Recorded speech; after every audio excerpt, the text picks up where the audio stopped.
రాజ్యాంగ దినోత్సవం సందర్భంగా ఈ కార్యక్రమాన్ని ముఖ్య అతిథిగా ఇచ్చేసినటువంటి ప్రిన్సిపల్ గారు మరియు హెడ్లు మరియు మిగతా విద్యార్థులకు ధన్యవాదాలు తెలియజేస్తూ, నిజానికి ఈ రాజ్యాంగం రాసినటువంటి బాబాసాహెబ్ అంబేద్కర్ ప్రపంచ దేశాలకు వెళ్ళి ప్రపంచ జ్ఞానం తీసుకొచ్చేటువంటి క్రమంలో అక్కడ డబ్బులు అయిపోతాయి. లండన్లో ఉన్నప్పుడు తన భార్యకు ఫోన్ చేసి, ఇక్కడ డబ్బులు అయిపోయినాయి, నాకు డబ్బులు ఏమైనా ఉంటే పంపించు అని అంటాడు. అన్నప్పుడు డబ్బులు ఉన్నాయి కానీ మన కొడుకు కావాల్సిన అనారోగ్యానికి సంబంధించి ఆరోగ్యం వరకే ఉన్నాయి అని అంటే, అయినా పర్వాలేదు ఆయన చనిపోతాడు, ఇక్కడ బాగు చేయకపోతే అని ఆమె చెప్తే ఆయన చనిపోయినా పర్వాలేదు, ఒకవేళ ఆయన బతికితే కోట్లాది మంది మన దేశంలో ఉన్న ప్రజలు చచ్చిపోతారు, లేదు ఆయన బతకాలి అనుకుంటే వీళ్ళు బతుకుతారు, ఆయన చచ్చిపోతే వీళ్ళు బతుకుతారు, వీళ్ళు చచ్చిపోవాలంటే ఆయన బతుకుతాడు, కాబట్టి కొడుకు చనిపోయినా పర్వాలేదు కానీ ఆ పైసలు నాకు వంపు అనే సాక్ష్యం ఇస్తాడు.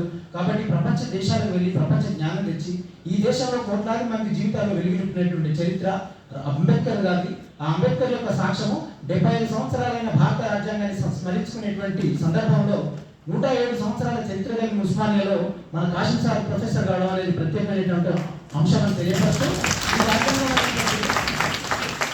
రాజ్యాంగం అమలు కాకముందుకు ఒక విధవరాలు భర్త చనిపోతే భార్య కూడా మంటలో కాలి చనిపోవాలనేటువంటి సాంప్రదాయం ఉంది. కానీ రాజ్యాంగం అమలైన తర్వాత మహిళలు ఆర్థికంగా, సామాజికంగా, రాజకీయంగా ఇలా ప్రశ్నించే ఉద్యమ చైతన్యంలో ఉన్నారు. కాబట్టి ఇవాళ మనం తల్లిదండ్రుల యొక్క కష్టానికి తత్వరం కాబట్టి ఎక్కడి నుంచో వస్తాము, కొన్ని ఇన్ఫాక్ట్ కాంప్లెక్స్ భాగంలో వస్తాం. కాబట్టి మనం అందరం కష్టపడి చదువుకునేటువంటి క్రమంలో ఇక్కడ ప్రొఫెసర్ చెప్పినటువంటి ప్రతి వాక్యాన్ని ముందుకు తీసుకొచ్చి ఒక స్ఫూర్తివంతంగా నిలదొక్కోవాలని తెలియపరుస్తూ, ఈ అవకాశం ఇచ్చినటువంటి ప్రతి ఒక్కరు కూడా ప్రత్యేకమైనటువంటి ధన్యవాదాలు తెలుస్తున్నాం.